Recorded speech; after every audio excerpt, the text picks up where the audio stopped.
عايز تزيد 100 درجه او اكتر من كده في فتره قليله، نقول في 10 ايام بس. عايز اقول لك الموضوع هيكون سهل جدا لو انت طالب اي اس تي 1 او طالب اي اس 2. تابع الفيديو لغايه اخره، لان فعلا اللي انت هتسمعه دلوقتي هيخليك تزيد من 100 ل 120 درجه بشكل كبير جدا جدا جدا. ممكن تكون اكتر لو انت زودت الافورت بتاعك.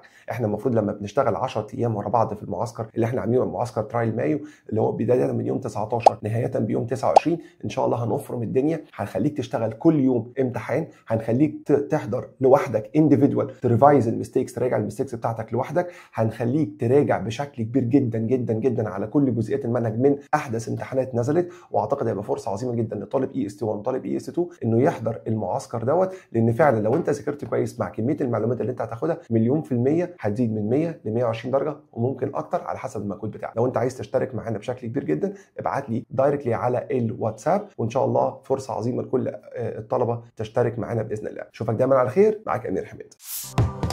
Maths House Institute for American Diploma.